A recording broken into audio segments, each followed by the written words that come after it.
Hello and welcome to Ironwad Whispers, your corner for stories that hit the heart and spark the imagination. Before we begin this unforgettable story, I want to know, where are you joining us from today? Are you tuning in from the heart of a busy city or the peace of a small town? Share where you are listening from in the comments below. And if you're ready for a story that will stir every emotion in you, make sure to hit that subscribe button and give this video a like. Now, sit back, relax, and enjoy the story. Once upon a time, a young woman was forced to marry her sister's billionaire fiancé as he lay in a coma. But when fate intervened, the unthinkable happened, and it changed her life in ways she never imagined. Marianne Delacroix stood in the hospital corridor, her hands trembling as she clutched the legal documents that would change her life forever. At 24, she had been content with her quiet existence as a kindergarten teacher in Miami, living in the shadow of her glamorous older sister, Veronica.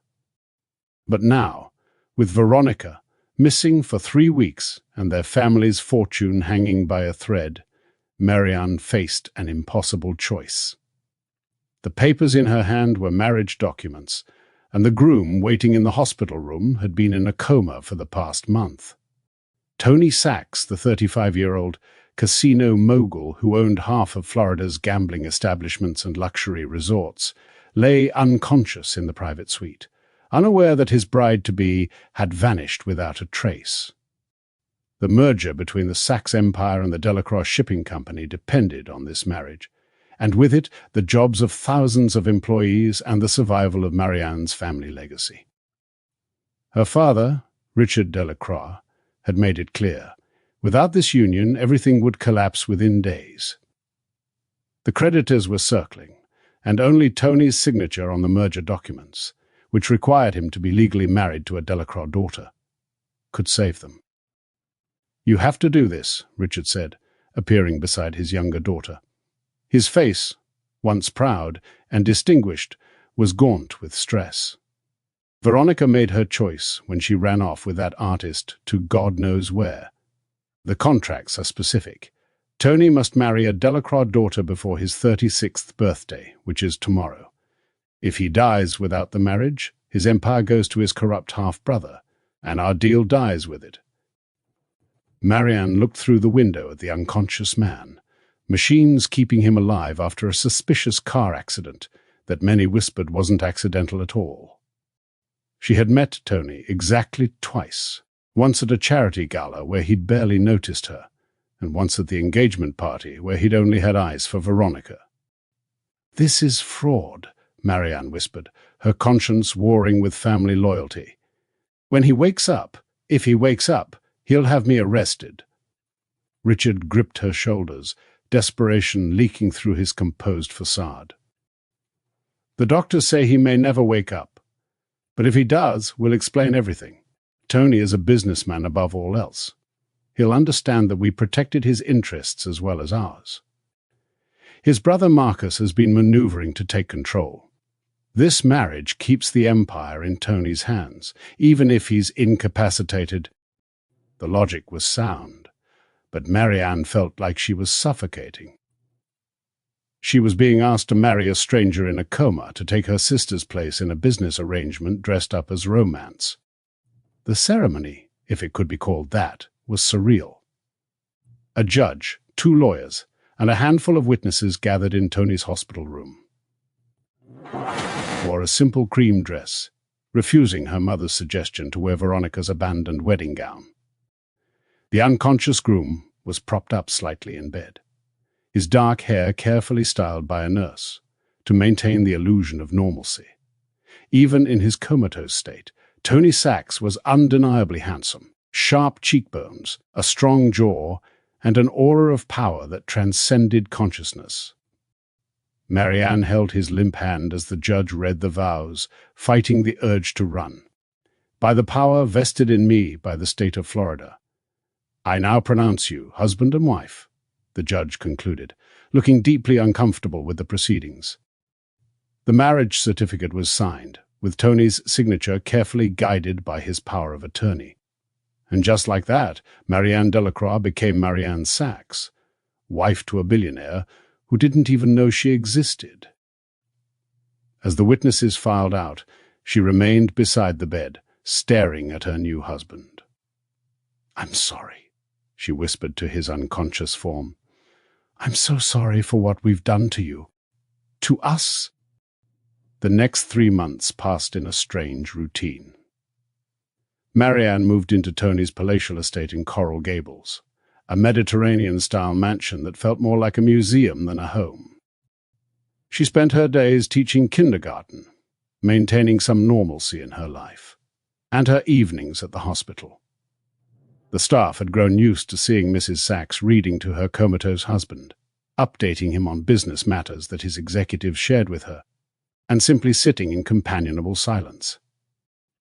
She learned about Tony through these one-sided conversations and the stories his employees shared. How he'd built his empire from a single run-down casino, inherited from his grandmother. How he'd revolutionized the hospitality industry in Florida. How he was ruthless in business, but generous with charities. Marcus Sachs made his displeasure known early and often. Tony's half-brother was everything the gossip column said, flashy, aggressive, and convinced he deserved the empire more than his comatose sibling. "You think I don't know what this is?" He confronted Marianne one evening at the hospital.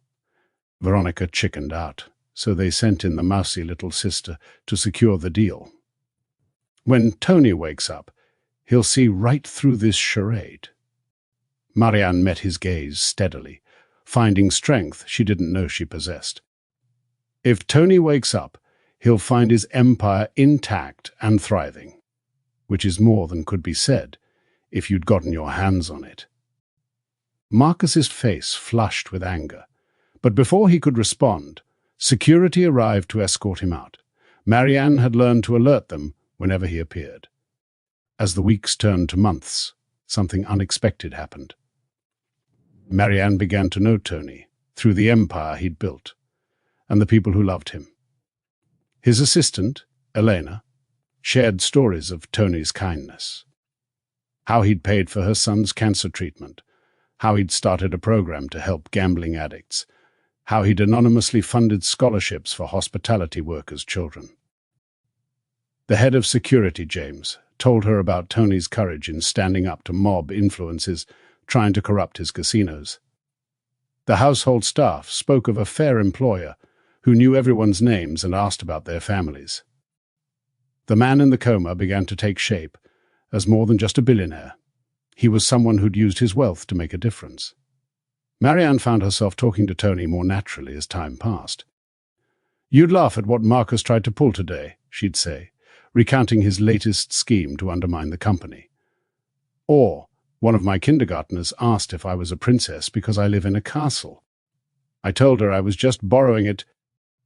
She'd read him business reports, knowing from Elena that Tony liked to stay informed even on vacation, so surely he'd want updates while unconscious.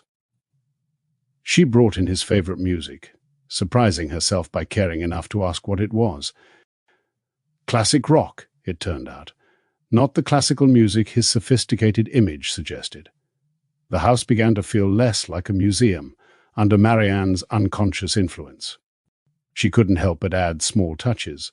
Fresh flowers in the sterile rooms, cookies for the staff in the kitchen, children's artwork from her class on the refrigerator that had never held anything but champagne, and catered meals. The staff, initially suspicious of the substitute bride, gradually warmed to her genuine kindness. Mrs. Chen, the head housekeeper, began teaching her Tony's preferences. "He likes his coffee black, but keeps sugar for guests," she'd say. "He works in the library, never the formal office. That's just for show." One evening, while reading Tony quarterly reports, Marianne noticed his hand twitch. She froze, watching intently, but he remained still. She called the nurse, who noted it but warned against false hope. "Involuntary movements are common in coma patients," she said gently. But Marianne couldn't shake the feeling that Tony was fighting to return. She began talking more, sharing not just business updates but pieces of herself. "I know you didn't choose me," she said one night. "You didn't choose any of this. But I promise I'm taking care of everything until you come back. And when you do, we'll figure it out together." The media had been kept largely at bay, the family claiming that the newlyweds were honeymooning privately, while Tony recovered from a minor procedure. But rumors swirled, and paparazzi occasionally caught Marianne entering the hospital. She learned to navigate the attention with a grace that surprised everyone, including herself. When cornered, she would simply say, "My husband's health is our primary concern. We appreciate everyone's prayers for his recovery." It wasn't quite a lie. Tony was her husband, and she did pray for his recovery, though what would happen when he woke filled her with equal parts hope and dread. Veronica's absence remained a mystery that haunted the family. Her last message had been cryptic. "I can't be what everyone needs me to be. I'm sorry." Private investigators found traces of her in Paris, then Rome, always with the artist she'd abandoned everything for. Marianne felt anger and envy in equal measure. Anger that Veronica had left her to clean up this mess. Envy that her sister had chosen love over duty. But as she sat beside Tony's bed each evening, she wondered if perhaps she hadn't found her own strange version of devotion in this bizarre arrangement. 4 months into their marriage, Marianne faced her first major crisis as Tony's wife. A rival casino owner, Vincent Caruso, attempted a hostile takeover, claiming that Tony's incapacitation made him unfit to maintain control. The board of directors was split, some swayed by Caruso's promises of quick profits. Marianne, who had been quietly studying the business, shocked everyone by appearing at the board meeting. "My husband built this empire on principles," she said, her teacher's voice commanding attention. "Yes, profits matter, but so does integrity. Mr. Caruso offers you 30 pieces of silver to betray everything Tony Sachs stands for." She proceeded to outline Caruso's connections to money laundering, his history of gutting companies for parts, and the FBI investigation he was currently dodging. Elena had helped her prepare, but the passion was all Marianne's. Tony Sachs may be temporarily silent, but his vision speaks through every ethical choice this company has made.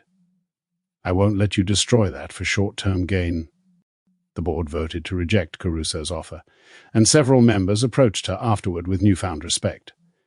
"You're not what we expected," one admitted. Veronica was all flash. "Your substance?" The comparison should have stung, but Marianne was too exhausted to care. That night, she sat beside Tony with tears streaming down her face. The pressure was overwhelming, running his empire, teaching her students, maintaining the lie of their marriage and the growing, confusing feelings she had for this unconscious stranger who was legally her husband. "I don't know how much longer I can do this," she confessed.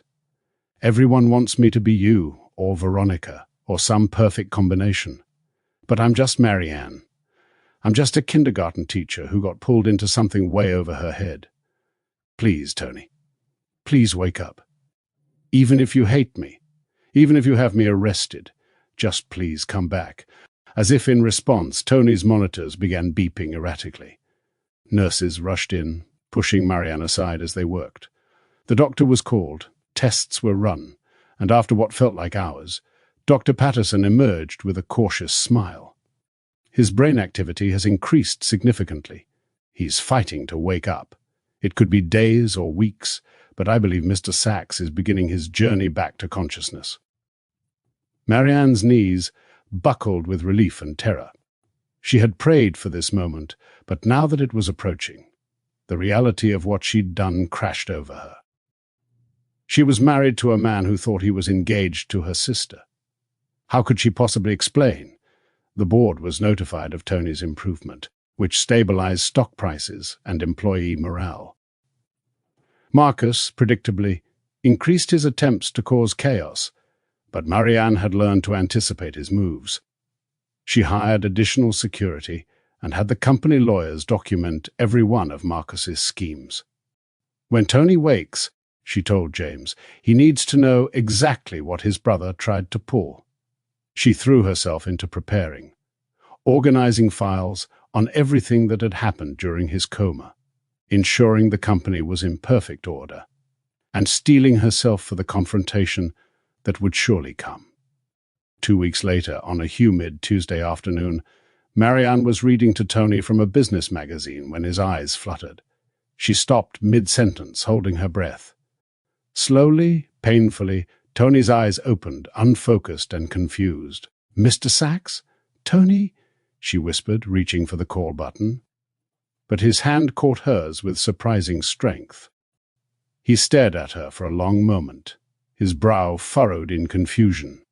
When he finally spoke, his voice was hoarse from months of silence. Who are you?" The word she dreaded and expected in equal measure. "Where's Veronica?" Dr. Patterson and his team swarmed the room, checking Tony's vitals and cognitive function. Marianne was pushed to the back, watching as her husband, stranger, patient, responsibility, slowly returned to consciousness. His confusion was evident, but his mind seemed intact. He answered the doctor's questions accurately. His name, the year, though he was shocked to learn how much time had passed, his business details. But his eyes kept finding Marianne in the corner, filled with questions she wasn't ready to answer.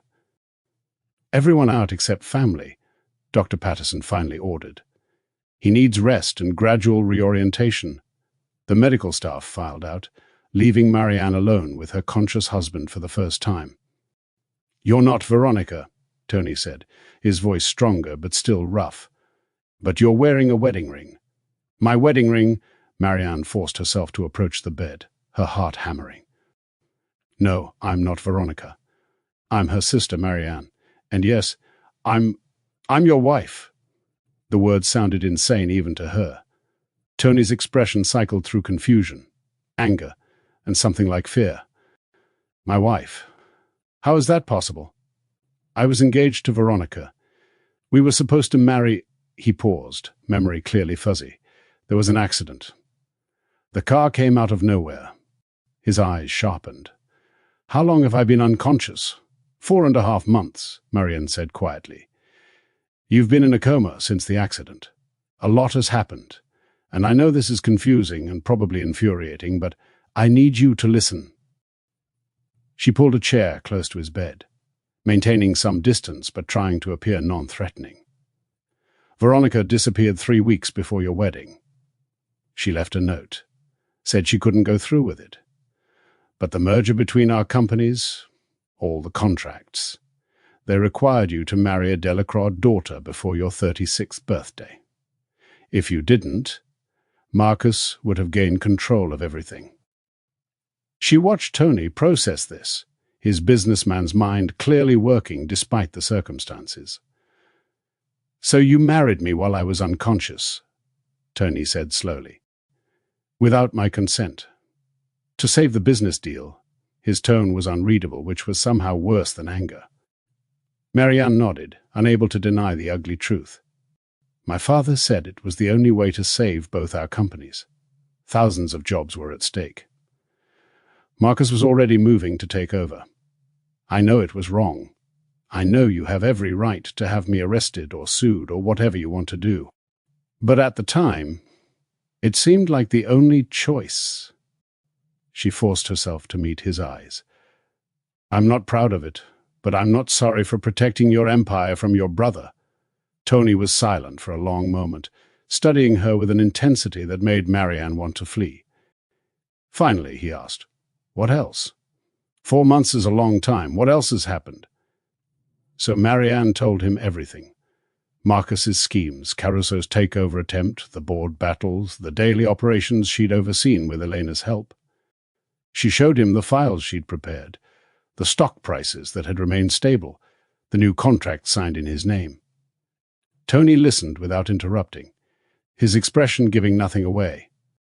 When she finished, he leaned back against his pillows, exhaustion clear on his face. "You've been running my empire," he said quietly. "A kindergarten teacher has been running my multi-billion-dollar empire. And apparently doing it well." Marianne flushed. "I had a lot of help. Elena, James, your entire team, really. They're incredibly loyal to you. I tried to think about what you would want, based on what everyone told me about you." Tony's laugh was humorless. "What they told you about me? You don't even know me." The words stung because they were true. "No," Marianne agreed. "But I'd like to, if you'll let me. If you don't want to immediately annul this marriage, annul it." Tony's eyes flashed. "And let Marcus win. Give Caruso another opening. Let the vultures know I'm vulnerable." He shook his head slowly. "No, Mrs. Sachs. Like it or not, we're stuck with each other for now.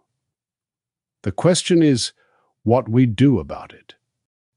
The business pragmatism should have relieved Marianne, but it only emphasized how transactional their union was. "What do you want to do?" she asked carefully.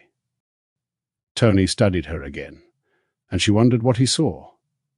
The pale substitute for her vibrant sister, the woman who'd stolen his choice, the kindergarten teacher playing dress-up in a billionaire's world. "For now, we maintain the facade," Tony decided. "I need time to recover, to assess the damage, to figure out how to handle this mess. You'll continue living at the estate, playing the devoted wife when necessary. In private." He paused, something almost vulnerable crossing his features. "In private, we'll figure it out as we go. But Marianne, no more lies between us. If we're going to be married, even temporarily, I need to be able to trust you. Can you do that?" Marianne nodded eagerly. "Yes, complete honesty. I promise. And Tony, I really am sorry. About Veronica, about the marriage, about all of it." "Don't apologize for Veronica," Tony said sharply. "She made her choice." At least she had the courage to run before the wedding rather than after. The bitterness in his voice revealed more hurt than anger. Did she say why? Marianne hesitated, then remembered her promise of honesty. She fell in love. Real love, not arrangement love. An artist she met in Paris last year. She said she couldn't be what everyone needed her to be. Tony absorbed this, his jaw tight. "And you? What's your excuse for not running?" The question caught Marianne off guard. I couldn't. Too many people depended on this marriage. My father, our employees, even you. Someone had to stay. The conversation was interrupted by Dr. Patterson's return. Tony needed rest, more tests, gradual rehabilitation. Marianne was ushered out with instructions to return tomorrow. As she gathered her things, Tony called out, "Marianne?" She turned back. "The kindergarten teaching. Do you still do it?" She nodded, surprised by the question. "Every weekday. I couldn't give it up. It's who I am." Something shifted in Tony's expression, too quick to read. "Good. Don't stop. Whatever else happens, don't let this world take that from you." The unexpected kindness brought tears to her eyes as she left. The drive home was surreal. Her husband was awake. The man she'd talked to for months, whose life she'd been living in proxy, was conscious and processing their impossible situation. Marianne called her father from the car. "He's awake," she said simply. Richard's relief was palpable through the phone. "And the marriage? Does he know?"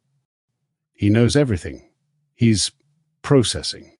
But he's not calling lawyers yet, so that's something." Richard started to speak, probably to strategize, but Marianne cut him off. "I need to go, Dad. I need to think." She hung up before he could protest, needing space from the man who'd orchestrated this mess. The estate felt different, knowing Tony would eventually return to it. Marianne wandered the rooms she'd gradually made more homey, wondering if he'd hate the changes. Mrs. Chen found her in the library, staring at the desk where Tony apparently spent most of his time. "He's awake?" the housekeeper asked gently. Marianne nodded, tears threatening again. "He must be very confused," Mrs. Chen said. "But he's a fair man. He'll see what you've done for him, for everyone. Give him time." The kindness from the woman who'd known Tony for 20 years meant more than any reassurance from her family. That night, Marianne couldn't sleep. She drafted and deleted a dozen texts to Tony before realizing she didn't even have his personal number. Their entire marriage had been conducted through lawyers and his unconscious presence. She thought about Veronica, probably painting in some European studio, oblivious to the chaos she'd left behind. For the first time, Marianne felt real anger at her sister. Not for falling in love, but for running without warning, for leaving others to clean up her mess, for never once checking if Marianne was okay with becoming a substitute bride. The next morning, Marianne arrived at the hospital to find Tony already in physical therapy. She watched through the window as he struggled to walk between parallel bars, his determination evident despite his weakness. The therapist saw her and waved her in. "Mrs. Sachs, your husband could use some encouragement." Tony's expression when he saw her was unreadable, but he didn't protest when she approached. "You're doing amazingly well," she offered, unsure what else to say.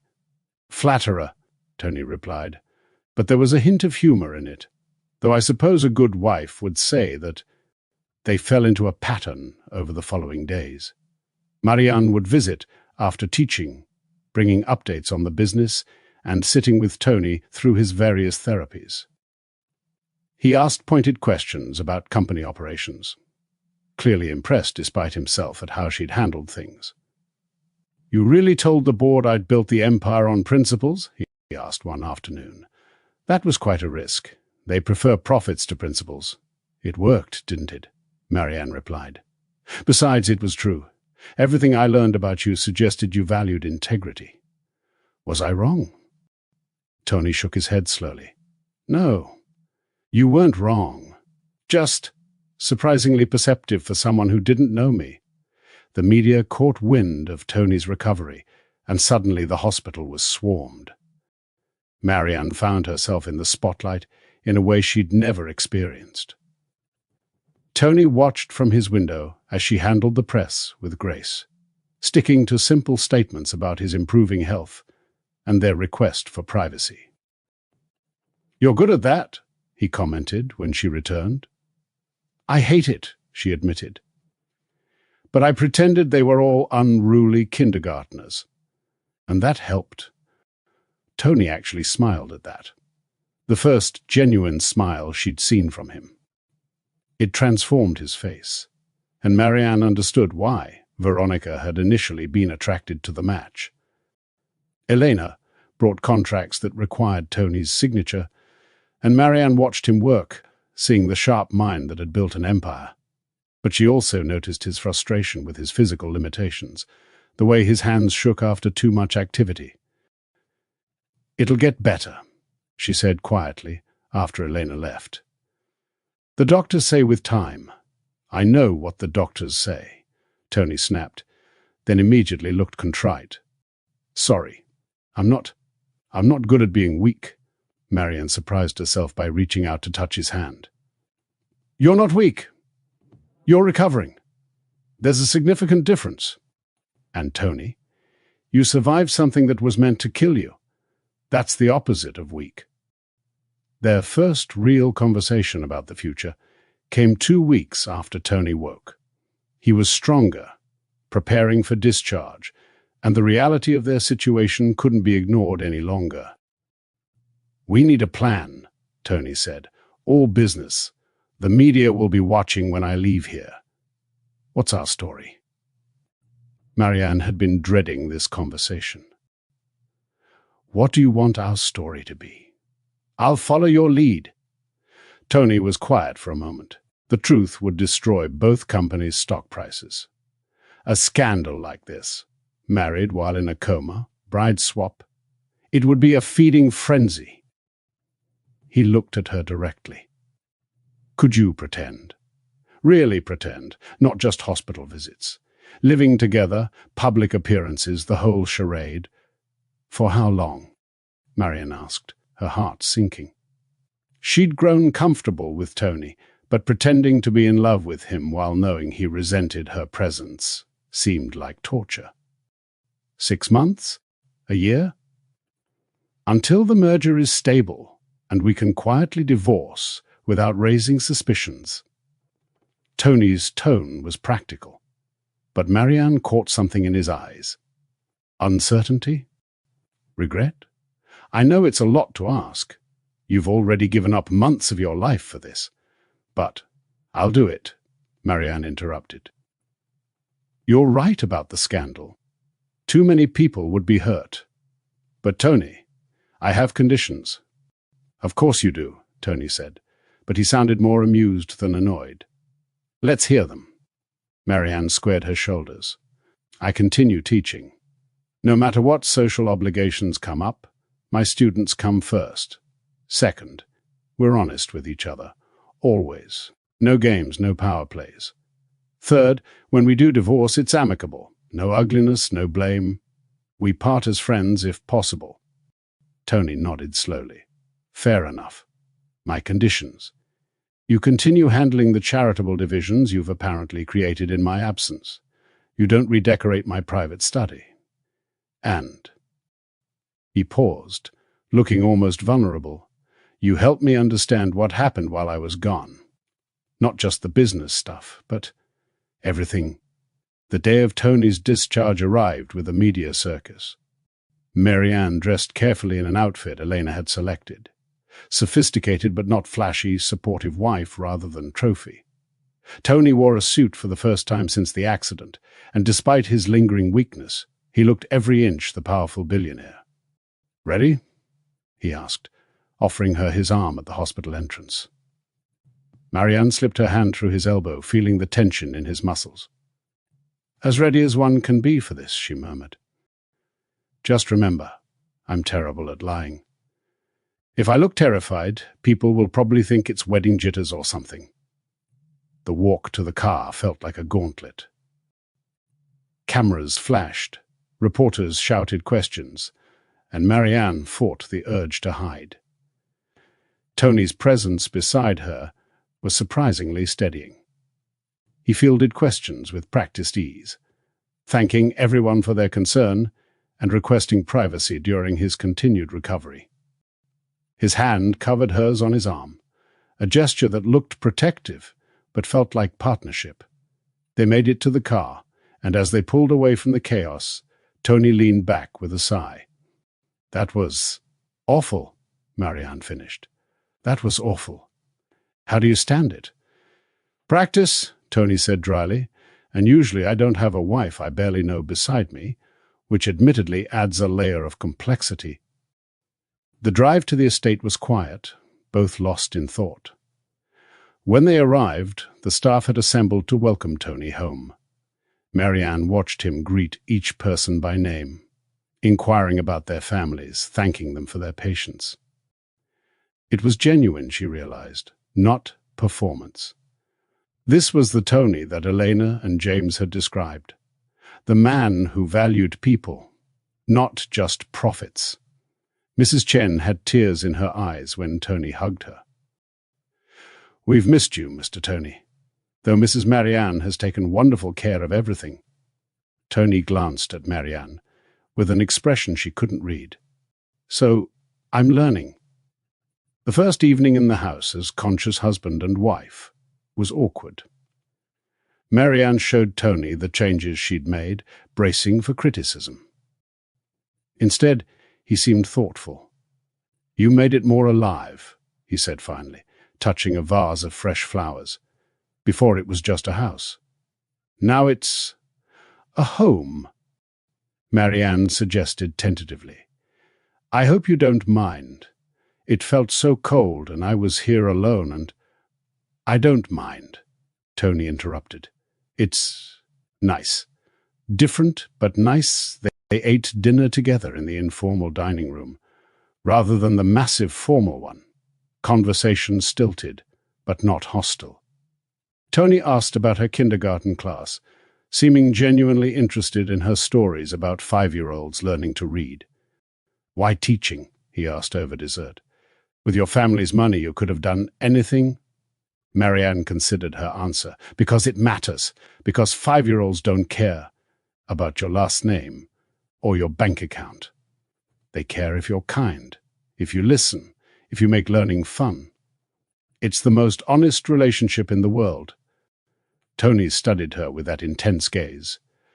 "You're not what I expected, either as Veronica's sister or as my emergency wife. What did you expect?" Marianne asked, curious despite herself. "Someone more like her. Ambitious, social, concerned with status. You're—" he paused, searching for words. "You're quiet, but not weak. It's interesting." Over the following weeks, they developed a routine that almost felt normal. Tony worked from home initially, regaining strength while running his empire from the library. Marianne taught during the day, joining him for dinners where they discussed everything from casino regulations to children's literature. She helped him with physical therapy exercises, his pride gradually allowing her assistance. He reviewed her charitable initiatives, surprised and impressed by her strategic approach to philanthropy. "You've essentially created a social responsibility division," he said one evening. "Did you realize that?" Marianne shrugged. "I just thought about what you'd want your legacy to be. Money is nice, but helping people is better." Their first public appearance as a couple was at a charity gala for the Children's Hospital. Marianne was terrified, but Tony coached her through it. "Just be yourself," he advised as they dressed. "You're terrible at pretending anyway, so don't. Be the kindergarten teacher who married a casino owner. People will find it charming." His assessment proved correct. While Marianne couldn't match the social butterflies flitting around, her genuine warmth and enthusiasm for the cause won people over. When someone asked how they met, Tony smoothly intervened. "Through her sister initially, but Marianne was the one who caught my attention. She has a way of seeing through the superficial to what really matters." The lie felt too close to truth for comfort. As the evening progressed, Marianne found herself relaxing into Tony's presence. He was attentive without being overbearing, guiding her through social landmines with subtle touches and redirected conversations. When she passionately explained the hospital's new education program for long-term patients, he watched with something like pride. "You're really something," he murmured during a dance, holding her closer than strictly necessary. "I can see why people trust you with their children." The compliment warmed her more than champagne ever could. Marcus made his appearance at the gala, approaching during a moment when Tony had stepped away. "The substitute sister," he sneered. "Enjoying your borrowed life?" Marianne straightened her spine. "The only thing borrowed here is your relevance, Marcus.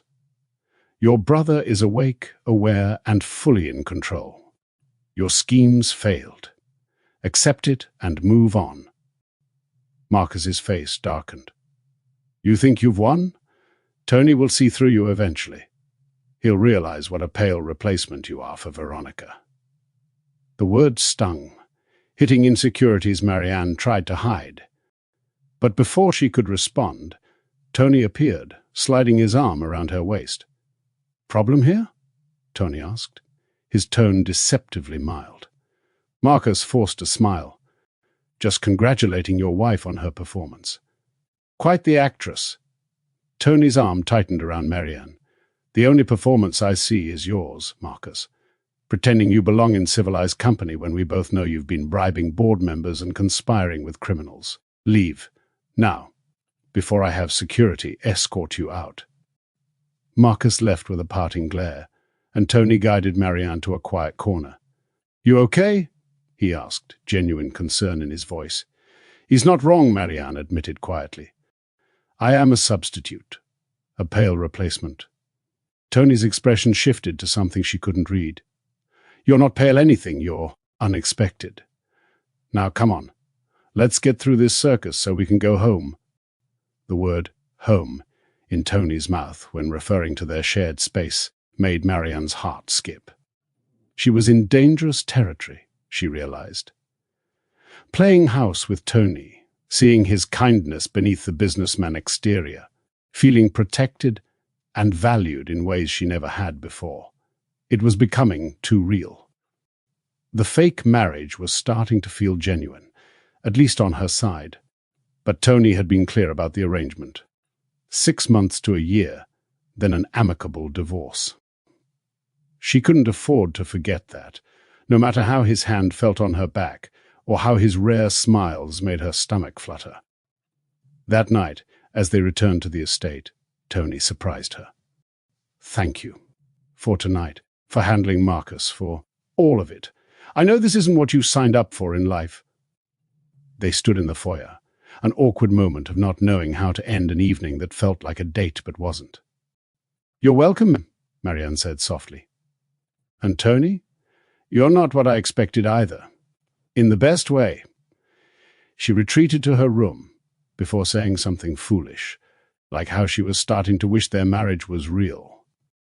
Behind his own door, Tony stood at his window overlooking the gardens, wondering why watching Marianne defend their sham marriage had felt like watching someone defend something precious and real. The next morning brought a crisis that tested their partnership. Federal investigators arrived at Tony's office, following up on allegations Marcus had made about money laundering in the casinos. Tony was furious but focused, calling his lawyers while Marianne watched worriedly. This is serious, he told her between calls. Marcus provided them with falsified documents. It'll take weeks to prove they're fake, and in the meantime, the media will have a field day. Marianne thought quickly. What if we got ahead of it? Full transparency, invite the investigators to audit everything. Tony stared at her. That's actually brilliant. If we have nothing to hide, complete cooperation makes Marcus look like the liar he is. They spent the day in crisis mode, Tony orchestrating the legal response, while Marianne handled the media strategy with the PR team. She suggested something that made even the seasoned publicists pause. What if we frame it as an opportunity? Tony Sachs welcomes the chance to demonstrate his commitment to ethical business practices. Turn Marcus's attack into our advantage. By evening, the narrative had shifted. Tony's proactive cooperation made him look confident and honest, while Marcus appeared petty and vindictive. You're terrifying, Tony told Marianne over late-night takeout in his study. Remind me never to cross you. She smiled, stealing a piece of his orange chicken. Just remember that when you're tempted to divorce me ahead of schedule. The comment was meant as a joke, but something flickered in Tony's eyes. About that, he began, then stopped. Never mind, we'll discuss it later. After this mess is resolved, Marianne wanted to push, to ask what he'd been about to say. But cowardice won. She wasn't ready to hear that he wanted to accelerate their separation, not when she was falling deeper into this pretend life every day. Instead, she focused on the investigation, using her teacher's organization skills to help Tony's team prepare documentation. The investigators, initially suspicious, gradually warmed to the couple's transparency. One even commented, "Mrs. Sachs, you've made our job significantly easier." Usually, spouses complicate investigations. Tony overheard and added, "My wife has a gift for simplifying complicated things. It's one of her many talents." 2 weeks of intense scrutiny ended with Tony completely vindicated. The investigators found no evidence of wrongdoing and praised the company's ethical standards. Marcus's credibility was destroyed, and several of his business licenses were revoked for filing false reports. At the press conference announcing the results, Tony had Marianne beside him. This investigation, while unwarranted, gave us the opportunity to demonstrate our values, he said. My wife reminded me that transparency is strength, not weakness. Callous Industries will continue to operate with the highest ethical standards, and we welcome any scrutiny that ensures public trust. Afterward, in the car, Marianne couldn't contain her relief. We did it. You did it. Marcus is finished. The company is clear. Everything worked out. Her enthusiasm was infectious, and Tony found himself laughing. We did it, he corrected. I couldn't have managed without you. That media strategy was inspired. Impulsively, Marianne hugged him, then immediately pulled back, embarrassed. Sorry, I got carried away. But Tony didn't let go entirely, his hands remaining on her arms. Don't apologize. You're allowed to celebrate. We make a good team, Mrs. Sachs. The use of her married name, which usually felt like a reminder of their arrangement, suddenly felt like an endearment. That evening, they celebrated with champagne on the terrace. The sunset painted the sky in shades of pink and gold, and Marianne felt a contentment she hadn't experienced since before Veronica's disappearance. Can I ask you something? She said, emboldened by champagne and victory. Why did you agree to marry Veronica? You don't seem like the arranged marriage type. Tony was quiet for so long she thought he wouldn't answer. My father was dying, he finally said. He'd built the shipping connections that made my casino supplies affordable. Without the Delacroix partnership, costs would have tripled. He begged me to secure the alliance before he passed. I couldn't refuse him. So you agreed to marry a stranger for your father, Marianne said softly. That's actually quite noble. Tony's laugh was bitter. Noble? I was trading Veronica's freedom for business security. How is that noble? Because you were honoring your father's wishes, protecting jobs, maintaining stability. The same reasons I married you. Marianne reached for his hand. We're both doing our best with impossible situations. That has to count for something. Tony turned her hand over, tracing the wedding ring he'd never placed there himself. You're very kind, you know that. Too kind for this world I've dragged you into. Maybe your world needs more kindness, Marianne suggested. Maybe that's why fate arranged this strange substitution. The moment stretched between them, heavy with possibility. Then Tony's phone rang, breaking the spell. Business called, as always, and Marianne excused herself to grade papers. But something had shifted on the terrace. The arranged marriage was beginning to feel like an arrangement neither wanted to end. In her room, Marianne touched her wedding ring, wondering if Tony had felt the same spark she had when he'd traced it. She was in trouble, she knew. Falling for a husband who saw her as a business partner was a recipe for heartbreak. But her traitorous heart didn't care about logic or self-preservation. Meanwhile, Tony sat in his study, attempting to focus on contracts but thinking about Marianne's hand in his, her assertion that his world needed more kindness. She was changing him, he realized. The kindergarten teacher he'd married while comatose was teaching him lessons about integrity and compassion that no business school ever had. The investigation victory felt hollow compared to the warmth of her spontaneous hug. He was supposed to be counting down to their divorce, but instead, he found himself counting the hours until dinner, when he'd see her again. This wasn't the plan. But then again, nothing about Marianne had gone according to plan from the moment she'd said I do to an unconscious stranger. The next month passed in a blur of normalcy that felt dangerously like happiness. Tony returned to the office full-time but always made it home for dinner. Marianne's kindergarten class took a field trip to one of Tony's hotels, where he personally gave them a tour, charming 5-year-olds with the same skill he used on billionaire investors. They attended charity events together, their act becoming less of an act with each appearance. People commented on their obvious affection, how Tony's eyes followed Marianne around rooms, how she unconsciously reached for him in crowds. You two give hope to arranged marriages everywhere, one society matron gushed. If only she knew, Marianne thought. that the arrangement was becoming the most real thing in her life. The call came on a Thursday evening. Marianne was cooking dinner. She'd taken over the task, finding it soothing after days with energetic 5-year-olds, when Tony's phone rang.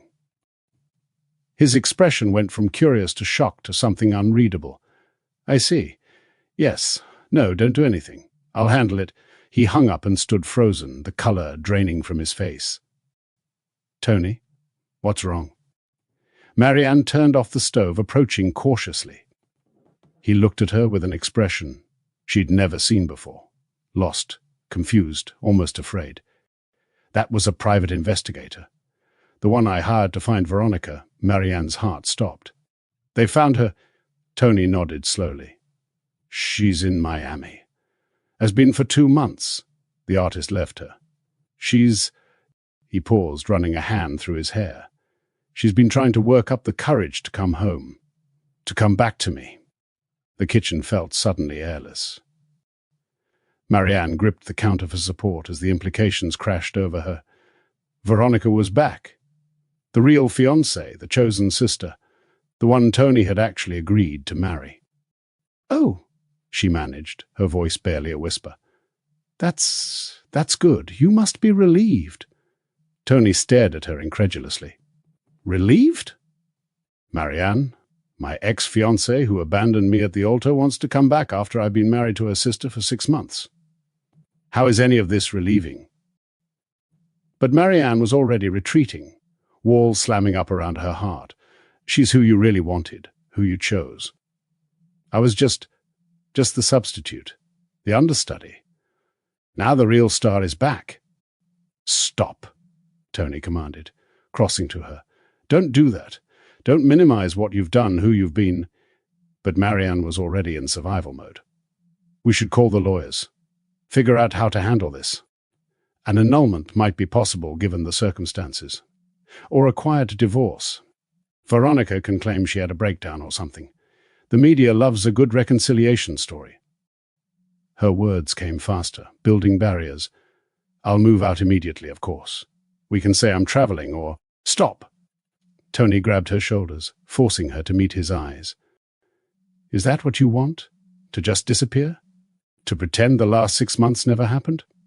"What else can we do?" Marianne asked, tears threatening. "She's your real fiancé, the one you chose. I'm just the sister who stepped in when she ran. Now she's back, and we can fix everything. Make it right." Tony's hands tightened. "What if I don't want to fix it? What if I think things are right the way they are?" The words hung between them. But before Marianne could respond, the doorbell rang. They froze, looking at each other with dawning horror. "You don't think—" Marianne whispered. Tony was already moving toward the door, Marianne trailing behind, despite his gesture to stay back. He opened the door to reveal Veronica Delacroix, in all her dramatic glory. Where Marianne was understated elegance, Veronica was bold beauty. Her designer dress was wrinkled, her makeup smudged, but she still looked like a movie star playing the role of desperate ex. "Tony," she breathed, then saw Marianne. "Mary, I didn't think you'd be here." "She lives here," Tony said coldly. "She's my wife." "What did you expect, Veronica?" Veronica had the grace to look ashamed. "Can I come in, please? I know I have no right to ask, but I need to explain." "To both of you?" Tony looked at Marianne, silently asking permission. She nodded, though every instinct screamed to run. They led Veronica to the living room. The space Marianne had made warm and welcoming now feeling like a stage for disaster. "I'm sorry," Veronica began, tears flowing. "I'm so sorry." I panicked. The wedding got closer and I realized I was about to trap myself in a loveless arrangement. "No offense, Tony." "None taken," he said dryly. "Continue. I met Philip in Paris. He was everything the arrangement wasn't.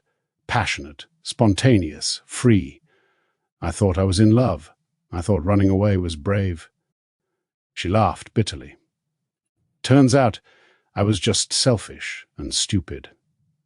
He left me the moment things got difficult, and I realized I'd thrown away everything for an infatuation. She looked at Marianne. I never thought Daddy would make you take my place. You were supposed to have your own life, your own choices. Well, I didn't, Marianne said quietly. Someone had to stay. Someone had to clean up the mess. That's what I do, right? Good, reliable Marianne. Always there to fix what Veronica breaks. Years of resentment colored her words. Veronica flinched. I know. I've always known you got the short end of the stick, the responsible one, while I got to be the star. It wasn't fair. No, Marianne agreed. It wasn't. But here we are. The question is, what do you want, Veronica? Why are you here? Veronica looked between them, something calculating in her tear-filled eyes. I hoped. Tony, we had an agreement. Our families need this alliance. I'm ready now. I could be the wife you need. Tony's laugh was harsh. The wife I need. Veronica, you left me in a coma. You ran off to play bohemian artist while Marianne saved both our companies. You think you can just waltz back and reclaim your position. But she doesn't love you, Veronica protested. She married you unconscious. At least I'm here by choice now. The words hit their mark. Marianne stood abruptly. She's right. I did marry you without your consent, and you deserve someone who chooses you freely. She turned to her sister. He's all yours, Veronica. I'll have my things moved out by tomorrow. She fled before either could stop her, dignity intact even as her heart shattered. Tony caught up to her in the hallway. Don't you dare, he said fiercely. Don't you dare run away now. Marianne tried to pull away, but he held firm. Let me go, Tony. Your real bride is here. The beautiful one, the chosen one. You're free. I don't want to be free, Tony said urgently. Marianne, these 6 months, you've shown me what a real partnership looks like. You've made this house a home. You've made me better. I don't want Veronica. I want... But Veronica appeared in the hallway, her timing impeccable as always. How touching, she said, though her eyes were genuinely sad. I suppose I have my answer then. Veronica, Marianne began, but her sister raised a hand. No, I see it now. The way he looks at you, the way you look at him. I may be selfish, but I'm not blind. She smiled tremulously. I came here thinking I could reclaim my old life. But you've built something new, haven't you? Something real. She approached Marianne. I'm sorry. For leaving you to handle everything. For treating you like a supporting character in my drama.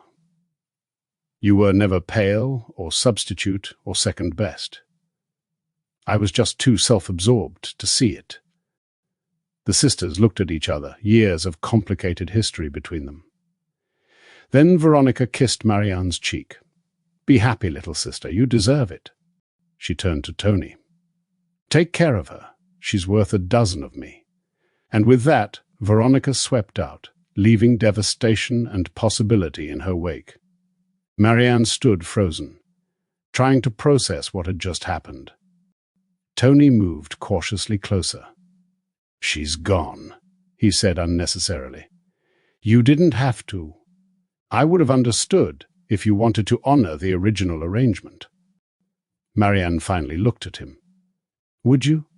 Would you really have been okay with me walking away, and Veronica taking my place? Tony's answer was to pull her into his arms, holding her like she might disappear. No, he admitted against her hair. It would have killed me. Marianne, I need to tell you something. The investigation, the crisis. I could have handled it alone.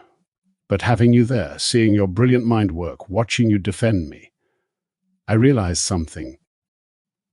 He pulled back to look at her, his storm-grey eyes intense.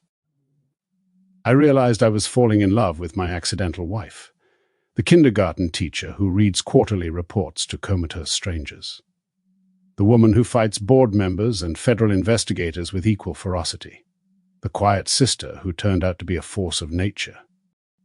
Marianne's breath caught. Tony, I know we agreed to temporary. I know this started as a business arrangement. But Marianne, I don't want temporary anymore. I don't want arrangement. I want real. I want you. If you'll have me. The words Marianne had been afraid to hope for hung in the air. I fell in love with you while you were unconscious, she admitted. How pathetic is that? Talking to you every day, learning about you through your work and your people. Then you woke up, and you were even more than I'd imagined. Kind and funny and protective. Every day of our fake marriage, I fell deeper into something real. But I was so scared you'd see me as an obligation, a burden you were stuck with. Tony cupped her face tenderly. Never a burden, a gift, an unexpected, life-changing gift. Marry me, Marianne, she laughed wetly. We're already married. No, Tony corrected. We're legally bound. I want to marry you. Really marry you, with you conscious and choosing me, with vows we both mean, with your father walking you down the aisle instead of forcing you there. Yes, Marianne whispered. Then louder, yes, 1,000 times yes. Tony kissed her then, and it was nothing like their awkward wedding ceremony. It was passion and promise, and the future spreading before them. When they finally parted, both breathless, Marianne had a thought. What do we tell people? The truth? Tony considered. How about a version of it? We fell in love while I was recovering. The arranged marriage became real. It's even mostly true. I like that, Marianne agreed, though my kindergartners will be disappointed. They think you're secretly a prince who needed true love's kiss to wake up. Tony laughed. Who says they're wrong? The real wedding took place 6 months later on the beach at sunset. Marianne wore her mother's dress, altered to fit. Tony waited at the altar, simple arch decorated with tropical flowers, looking at her like she was his whole world. Veronica attended, genuinely happy for her sister, having found her own path as an art therapist. Richard Delacroix walked his younger daughter down the aisle with tears in his eyes, finally seeing her as the remarkable woman she'd always been, rather than Veronica's shadow. When the minister asked if anyone objected, Tony's voice rang out. I object to waiting another second to make this official. Everyone laughed, and the ceremony continued with joy instead of obligation. In his vows, Tony said, Marianne, you saved me in every way a person can be saved. You preserved my company, protected my legacy, and most importantly, you showed me that love isn't about arrangements or convenience. It's about choosing each other every day, especially on the difficult days. You could have been my substitute bride, but instead you became my irreplaceable wife. I promise to spend every day earning the gift of your love. There wasn't a dry eye on the beach, including among Marianne's kindergarten class, who served as the world's most enthusiastic flower children. Marianne's vows were equally moving. Tony, I married you the first time out of duty. I married you today out of devotion. You've shown me that I was never second best, never a pale substitute. In your eyes, I found my worth. In your arms, I found my home. You were unconscious when we first wed, but your heart was awake to mine from the moment you opened your eyes. I promise to be your partner, your conscience, and your biggest champion. I promise to keep making our house a home and our arrangement a love story. When they kissed, the sunset seemed to pause in appreciation, painting the sky in impossible shades of pink and gold. The reception was held at Tony's newest acquisition, a sustainable resort that pioneered eco-friendly hospitality.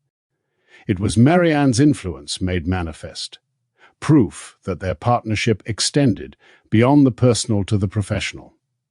Elena gave a toast that revealed the full story of Marianne's months as the unconscious billionaire's guardian. She fought for him when he couldn't fight for himself, Elena said. She protected what he'd built while adding her own touches of humanity. We all knew Tony Sachs was a good man. Marianne Sachs made him a great one. James added his own stories of watching Marianne transform from terrified substitute to confident partner.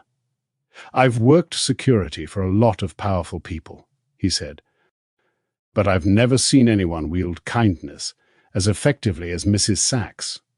As they danced their first dance as properly married couple, Tony whispered, "No regrets about the kindergarten teacher." Marianne smiled up at him. "None. Though I do sometimes miss when you couldn't argue with my business decisions." Tony laughed, spinning her. "I never argue. I discuss passionately. Is that what we're calling it now?" she teased. Around them, their guests celebrated not just a wedding but a victory of love over circumstance. Marcus was notably absent, having relocated to California to start fresh away from the shadow of his failures. The investigation had cleared Tony but implicated Marcus in several schemes, leading to a quiet family settlement that removed him from any claim to the business. Mrs. Chen caught the bouquet, blushing furiously as the crowd cheered. Marianne's kindergartners performed a song they'd written about fairy tales coming true, complete with hand gestures and barely contained excitement. "Mrs. Sachs is a princess now," one announced proudly. "She saved Mr. Tony with true love." The adults found it charming. Only Tony and Marianne knew how close to the truth it was.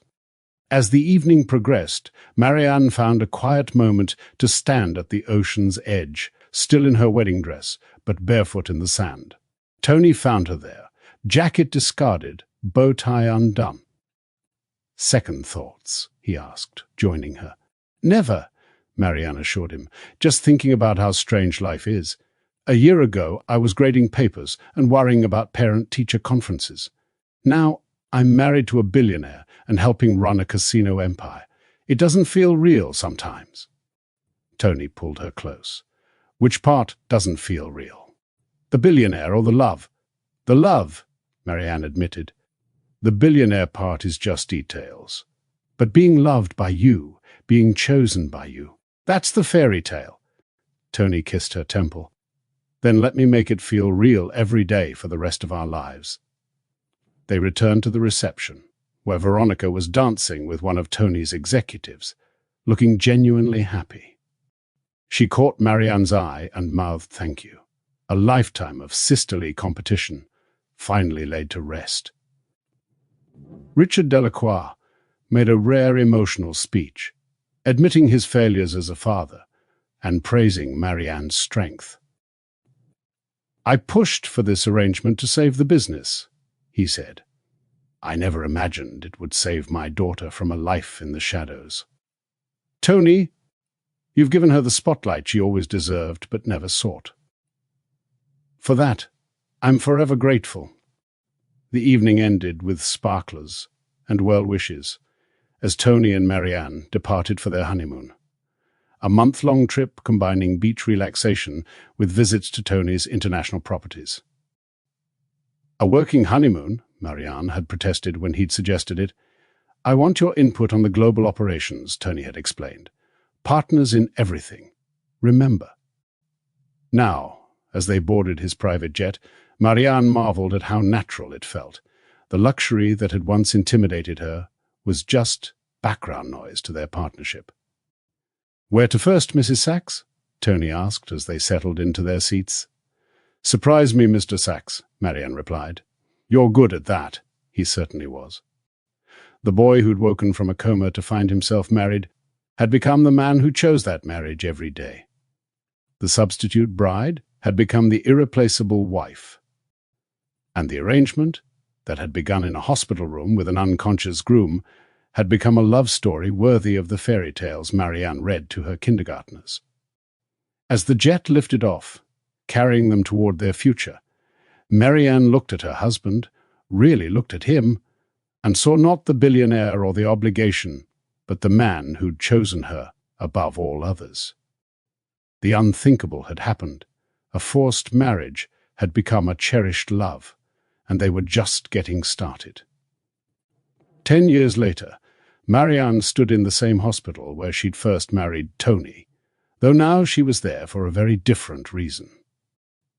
The Sachs Pediatric Wing was being dedicated, a state-of-the-art facility that would provide free care to children whose families couldn't afford treatment.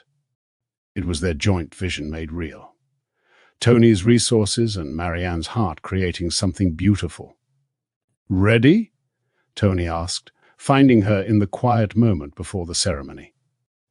He carried their youngest daughter, 3-year-old Sophia, who had her mother's gentle nature and her father's determined chin. Their son, 5-year-old Marcus, named for redemption, not the uncle who'd eventually found his own path, held Marianne's hand. "Ready?" Marianne confirmed, looking at her family. The forced marriage had given her everything she'd never dared dream of: love, purpose, and the power to make a difference. As they walked toward the podium where she would speak about the importance of accessible health care, Marianne caught sight of their reflection in a window. They looked like what they were: a family built on unexpected foundations, but strengthened by choice, commitment, and the kind of love that transforms arrangements into destiny. The unthinkable had become their everyday miracle. And it all started with a woman forced to marry a man in a coma, proving that sometimes the most extraordinary love stories begin with the most impossible circumstances. And that's the end of today's story. Now I want to hear from you. What lesson did this story leave with you? Drop your answer below. I can't wait to read them all. Don't forget to subscribe and hit the notification bell so you never miss out on our weekly stories. Until next time, stay blessed.